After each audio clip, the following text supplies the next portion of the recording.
কই রে অন্ত, তোর হলো? কাস্টমার তো লুচির জন্য সে কখন থেকে বসে আছে। হয়েছে কাকা, আমি এখনই দিচ্ছি।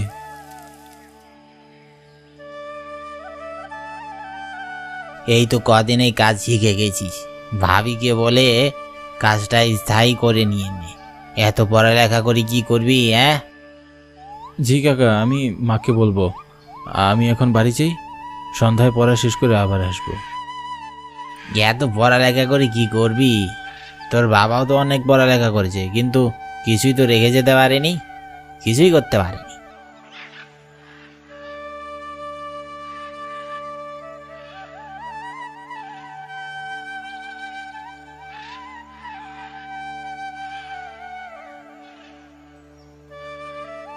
মনটা আজ একেবারে বিষণ্ণতায় ভরে আছে। বাবাকে আজ বড্ড বেশি মনে পড়ছে। আমি অন্তু দাস, বাবা মার একমাত্র সন্তান। বাবা আমাকে রেখে সেই ছোটবেলায় মারা গেছে। বাবার ইচ্ছা ছিল আমি বড় হয়ে ডাক্তার হব, আর তাই তো মা শত কষ্ট সহ্য করে আমাকে পড়ালেখা শেখাচ্ছে। আর পড়ার খরচ ঝুঁকাতে আমাদের সব জমি জায়গা বন্ধক দিয়ে রেখেছে মা। মায়ের এই কষ্ট আমার চোখে আর দেখা সম্ভব হচ্ছে না। তাই তো আমার হরণ কাকার ভাজাপুরার দোকানে কাজ শিখছি। কাজ শেখা হয়ে গেলে স্থায়ীভাবে কাকার দোকানে চাকরি করব। কাকা ঠিকই বলেছে, এত পড়ালেখা করে বাবা কিছুই করে যেতে পারেনি।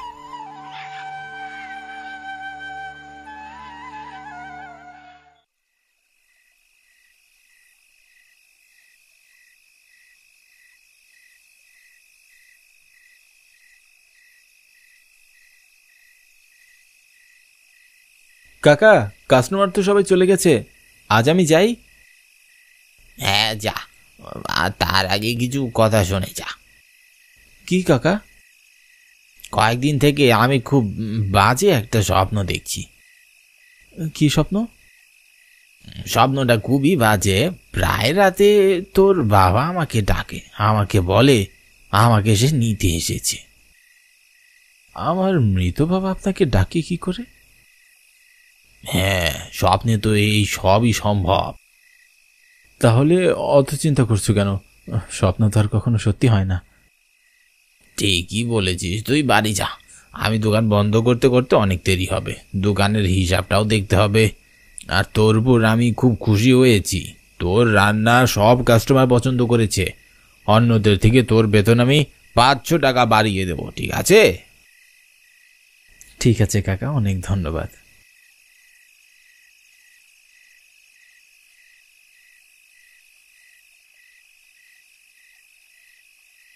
গ্রামে একটু রাত হলেই সব কিছু নিস্তব্ধ হয়ে যায়।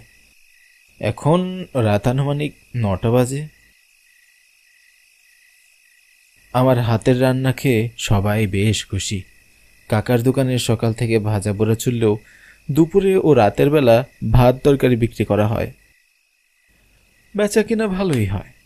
মাকে রান্নার কাজে সাহায্য করতে করতে কিছুটা রান্না আমি নিজেও শিখে নিয়েছি। কাকা আমার প্রতি বেশ খুশি, বেতন বাড়িয়ে দিবে বলেছে। হোটেল বন্ধ করতে করতে অনেকটা রাত হবে।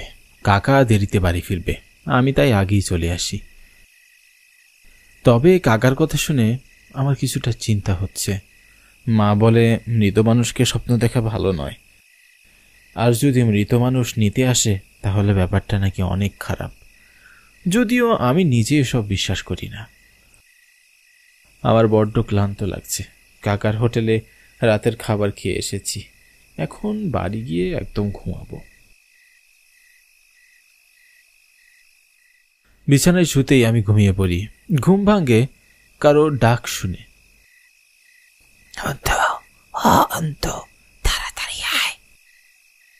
বাইরে কেউ আমার নাম ধরে ডাকছে। কণ্ঠটা বেশ পরিচিত মনে হচ্ছে। হঠাৎ রাতের বেলা কে ডাকবে আমায়? আমি চিন্তিত হয়ে দরজা খুলে বাইরে আসি। বাইরে তো কেউ নেই, তাহলে আমার নাম ধরে ডাকলো কে? আমি বেশ চিন্তায় পড়ে গেলাম। আমি এখন রাত আনুমানিক 1টা বাজে।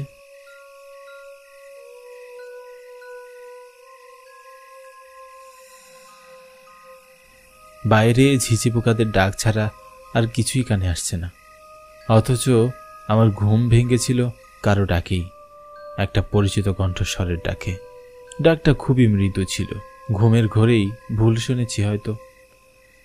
সারাদিন দোকানে কাস্টমারদের মুখে নিজের নাম শুনতে শুনতে এখন ঘুমের মধ্যেও সেটাই শুনছি। এমনিই হবে। আমি ফিরে যাব ঠিক তখনই আমার পিছনে কেউ এসে দাঁড়ায়। আমি চট করে পিছনে ফিরে তাকাই।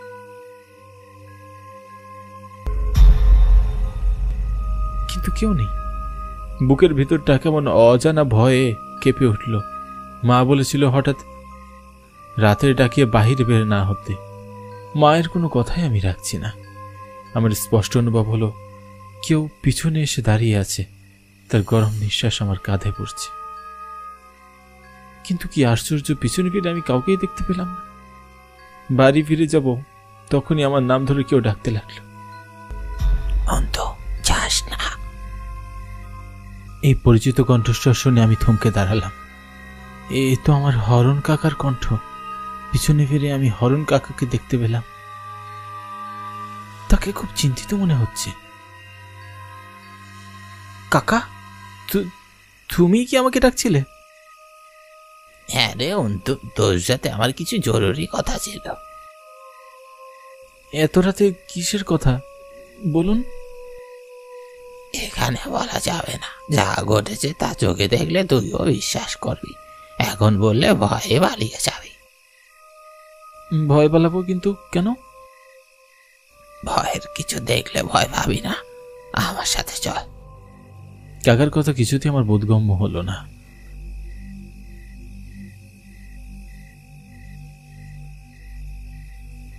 কাকার পিছনে পিছনে হাঁটছি। অন্যদিন কাকার সাথে কোথাও গেলেও কাকা অনেক কথাই বলে, কিন্তু আজ সে একেবারেই নিশ্চুপ, নিস্তব্ধ এই গ্রাম। সবাই এমন গভীর ঘুমে আচ্ছন্ন, শুধু জেগে আছি আমি আর কাকা আর ঝিঝি পোকারা। আজ হয়তো অমাবস্যার রাত, চারিদিকে ঘুটঘুটে অন্ধকার। ঠান্ডা বাতাস গায়ে লাগতেই শরীরের লোমগুলো সব দাঁড়িয়ে গেল।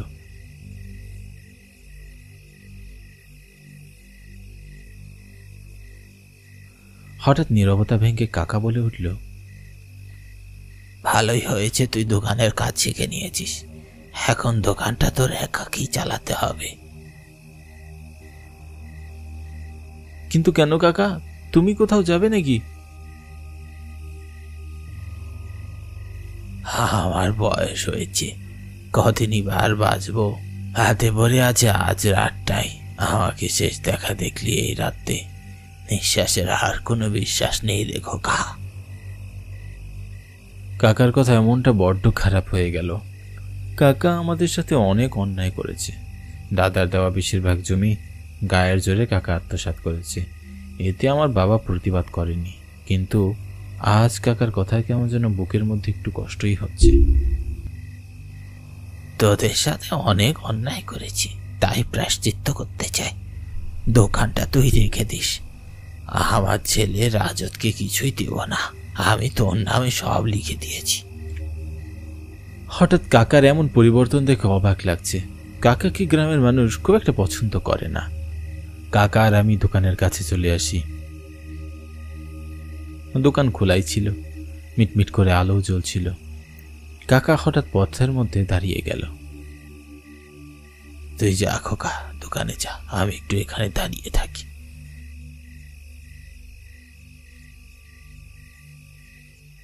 কাকার কথা মতো আমি দোকানের ভিতরে যাই, আর তখনই ক্যাশের দিকে তাকাতেই প্রচন্ড ভয়ে আমার হৃৎপিণ্ড লাফিয়ে ওঠে। বুকের ভিতর ঝড় বয়ে যায়। নিজের চোখে বিশ্বাস করতে পারছি না। এ কি করে সম্ভব? ক্যাশের চেয়ারে আমার হরণ কাকার মৃত দেহ পড়ে আসছে।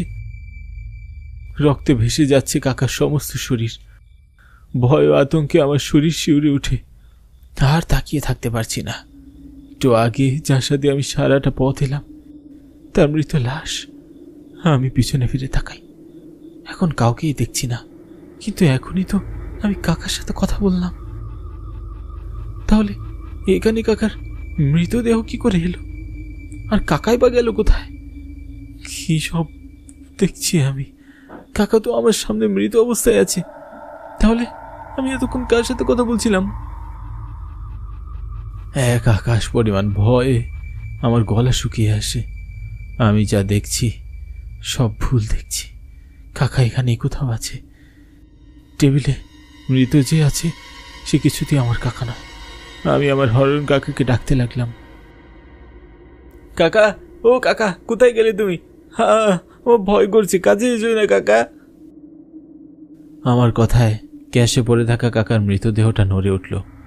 ভয় আমি থক করে উঠলাম। কাকা চোখ খুলে আমার দিকে তাকিয়ে আছে, চোখে রক্ত পড়ছে। কি বিভৎস চেহারা কাকার। কি ভয় পাচ্ছিস? ভয় পাস না, আমি তোর কোনো ক্ষতি করব না। আমি কিছুই বুঝতে পারছি না কাকা, কি হচ্ছে?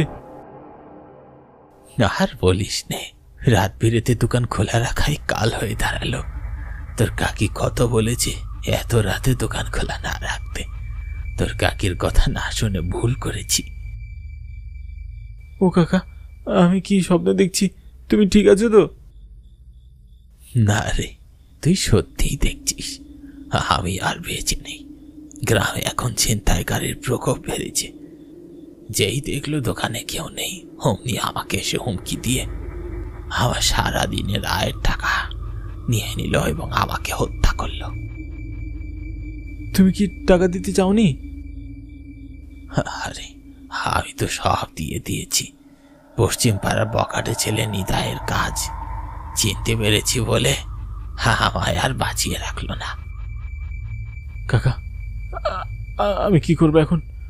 পুলিশ ডাকবো? পুলিশ আর ডেকে কি হবে? কাল সকালে সবাই জানতে পারবে, ছিনতাইকারীরা নিজেই সব পুলিশের কাছে স্বীকার করবে। ওদের এমন ভয় দেখিয়েছি, ভয়ে রাস্তায় জ্ঞান হারিয়ে পড়ে গেছে। কাকার কথায় আমার প্রচন্ড মাথা ঘুরছিল। কাকার বেঁচে নেই এটা বিশ্বাসই করতে পারছি না। চোখে ঝাপসা দেখছি। আমি ওই ক্যাশে কাকার নিথর দেহর পড়ে থাকতে দেখে ভয়ে কাঁপছি। আমি জ্ঞান হারিয়ে ফেলি, তারপর আর কিছুই মনে নেই।